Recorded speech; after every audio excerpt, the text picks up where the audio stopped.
ప్రస్తుతం మనతో పాటు ఉన్నారు ప్రముఖ జ్యోతిష్య పండితులు సురేంద్ర శర్మ గారు. ఒకసారి ఆయనతో మాట్లాడదాం. నమస్తే అండి. శ్రీమాత్రే నమః. మీరు వాస్తు కూడా చెప్తుంటారు కదండి, ఎలా వాస్తు అంటే అది ఇంటికి వచ్చి చెప్తారా లేకపోతే మీ దగ్గరికి రావాలా, ఎలా అసలు వాస్తు అది? శ్రీమాత్రే నమః. జై శ్రీమన్నారాయణ అండి. అంటే మేడం వాస్తు అనేది మామూలుగా ఈశాన్యంలో ఇది ఉండాలి, అవును, నైరుతిలో అవును. ఇది ఉండాలి అనేది మనం మామూలుగా ఇన్ని గుమ్మాలు ఉండాలి, ఇన్ని కిటికీలు ఉండాలి, ఇట్లా అవి నెట్లో చూసుకున్నా కూడా దొరుకుతూ ఉంటాయి. అది ఎవరికైనా దొరుకుతూ ఉంటాయి. అయితే ఏంటంటే వాస్తు కట్టినాక మాకు ఇలా అవుతుందండి, లేదా మా వారికి ఇలా అయింది, లేదా మేము ఆర్థికంగా పడిపోయాము ఏదో అని చెప్తూ ఉంటారు కదా. అంటే ఇల్లు కట్టినాక మేము ప్రాబ్లమ్స్లో పడిపోయాము, అవును, అవును. అంత ముందు మంచిగా ఉంటుండే, మేము చాలా మంచి స్థితిలో ఉన్నాము, ఇలాంటి చెప్తూ ఉంటారు కదా. ఇలాంటి వాళ్ళకి ఏంటంటే వాస్తు అనేది మామూలుగా ఎవరైనా ఇంజనీర్ కూడా వాస్తు ప్లానర్ ఇస్తాడు.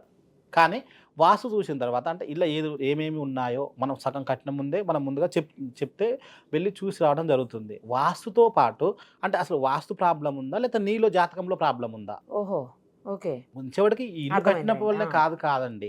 ఇప్పుడు జాతకంలో ఏదైనా గ్రహ దోషాలు ఉన్నాయనుకోండి, అది ఇలా అనుకునే అవకాశం ఇలా ఉంది వీళ్ళు. అవును, లేదా మా బాబుకి ఇలా అవుతుంది, మా ఇంట్లో భార్యకి మారారు ఇలా కాబట్టి అవుతుంది, కొత్తగా అందులోకి ఇలా అయిందేమో అని అనుకుంటారు. లేదా మా అమ్మవారికి పూజ చేయగట్టి ఇలా అవుతుందా, ఇలాంటివన్నీ ఇట్లా చూస్తూ ఉంటాం. మనం ఇంటికి వచ్చినప్పుడు ఆ వాస్తు చూసినప్పుడు యజమాని ప్రాబ్లం ఉందా, వాళ్ళ మేడం గారి ప్రాబ్లం ఉందా, వాళ్ళ పిల్ల ప్రాబ్లం ఉందా, లేదా వాళ్ళకి ఎలాంటి దోష పరిహారాలు చేయించుకోవాలి, లేదా ఎలాంటి హోమాలు చేయించుకున్నారు, మామూలుగా వాస్తు పూజ చేయించుకున్నాం మేము ఏం చేయించుకోలేదు, ఇలాంటి వాళ్ళకి ఏంటంటే అవన్నీ చూసిన తర్వాత నేను ఎంతో మందికి హోమాలు చేపించాను.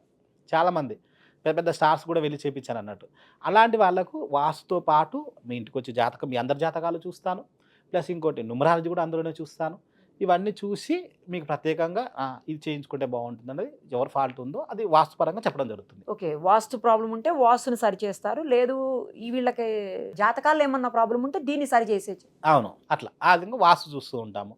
అలాగే వచ్చేసి ఇట్లా న్యూమరాలజీ అని ఉంటుంది మేడం. న్యూమరాలజీ అనేది ఏంటంటే ఇప్పుడు మనం ఒక బాబు పుట్టాడు అనుకోండి, బాబు పుట్టగానే 20 నక్షత్రాలు ఉంటాయి, ఒక నక్షత్రానికి ఒక్కొక్క అక్షరం ఉంది, మా పంతులు గారు ఈ అక్షరం మీద పెట్టుకోమని చెప్తూ ఉంటారు. అంటే న్యూమరాలజీ అనేది ఏంటంటే అబ్బాయికి ఇప్పుడు మనం బర్త్ చార్ట్ని ఎవరు మార్చలేమండి, కానీ మనకేంటంటే పేరు పెట్టడంలో మన అబ్బాయి జాతకాన్ని కొంచెం మార్చగలుగుతాం. Okay, okay. ఇప్పుడు మనము కొన్ని అక్షరాలు ఉంటాయి, ఇప్పుడు మనము 6 అక్షరం, ఇప్పుడు నక్షత్రం ప్రకారమే కదా పేరు పెడతారు మళ్ళీ. అది మామూలుగా ఏంటంటే నువ్వు జన్మనామాన్ని మనం ఎవరు మార్చలేం, కానీ వ్యవహార నామం వేరే ఉంటుంది న్యూమరాలజీలో. ఇప్పుడు పలా నక్షత్రానికి ఇది ఉందనుకోండి, ఆ అక్షరం ఉంటుంది. స్వాతి నక్షత్రానికి రా అక్షరం వస్తుంది, కానీ స్వాతి నక్షత్రం ఏంటంటే రా అక్షరం ఉన్న వాళ్ళు బిజినెస్ ఎక్కువగా చేస్తారు. కానీ ఆ అబ్బాయికి బిజినెస్ యోగం అక్కడ ఉందా లేదా, అంటే సప్తమ స్థానంలో బిజినెస్ చేస్తే బాగుంటాడా. ఇప్పుడు మీరు పెద్ద చూడండి ప్రొడ్యూసర్స్ కానీ ఎవరైనా సరే 6 అక్షరంతోనే ఎక్కువ బిజినెస్ స్టార్ట్ చేస్తూ ఉంటారు. ఇప్పుడు మీరు చూసుకోండి, రామనాయుడు గారు చూసుకున్నా కూడా, రాఘవేంద్రరావు గారు చూసుకున్నా, రిలయన్స్, ఇలాంటి పెద్ద పెద్ద కంపెనీలు అన్నీ కూడా 6 అక్షరంతోనే స్టార్ట్ అవుతాయి. అంటే నువ్వు బిజినెస్ చేయాలంటే 6 అక్షరం అంటే మనకి నీ జాతకంలో కూడా కొన్ని ఫెయిల్ అవుతూ ఉంటాయి, సగం మంది ఫెయిల్ అవుతుంటారు. జాతకంలో సప్తమ స్థానంలో ఎలాంటి గ్రహాలు ఉన్నాయి, ఈ అబ్బాయి ఎలాంటి బిజినెస్ బాగా వస్తాడు, నువ్వు బిజినెస్ పెట్టినప్పుడు నీ బిజినెస్ రిలేటివ్గా జాతకంలో నీకు బిజినెస్ యోగం ఉందా, ఆ పేరు తగ్గట్టు ఉందా, నువ్వు అలాంటి బిజినెస్ పెట్టగలుగుతున్నావా, ఆ విధంగా మనం చూసుకోవాలి. ఇప్పుడు మనం ఒక అబ్బాయి పుట్టగానే మనం అనుకుంటాము మా అబ్బాయి కలెక్టర్ కావాలండి, లేదా మా అబ్బాయి డాక్టర్ కావాలండి, మా అబ్బాయి యాక్టర్ కావాలండి, రాజకీయాల్లో ఎదగాలండి, ఎవరికైనా తల్లిదండ్రులకు ఉంటాం సహజం. కానీ అబ్బాయి బర్త్ చార్ట్ ఉంటుంది, పుట్టినప్పుడు టైం అవన్నీ ఆస్ట్రాలజీ ప్రకారం చూస్తే అవి లేవనుకోండి, ఈ అబ్బాయి ఏ రంగంలోకి వెళ్తాడో ఆ రంగంలోకి మనం ముందు నడిపేయగలుగుతాం. అదే న్యూమరాలజీ. అంటే కొంతమంది అంటున్నారు ఈ వయసులో మేము మార్చుకోవచ్చా అని. 100% మార్చుకోవచ్చు. చిరంజీవి గారు మార్చుకుని రాలేదా, రజనీకాంత్ గారు మార్చుకోలేదా, ప్రతి ఒక్క హీరోయిన్స్ కూడా మార్చిన వాళ్ళు ఉంటారు. ఇప్పుడు నేను చూసిన అంటే ఇప్పుడు న్యూమరాలజీ అనేది మనకు సబ్జెక్ట్ కాదు అది, కానీ ఇవన్నీ మనం రెడీ చేసి ఒక బుక్స్ తయారు చేశారు. అది బయట నుంచి వచ్చింది ఈ న్యూమరాలజీ. ఇప్పుడు మనం చూసుకోండి, జయప్రద గారు, జయసుధ గారు, ఇట్లా యా వచ్చిన వాళ్ళందరూ కూడా మంచి స్టేజ్లో ఉన్నారు.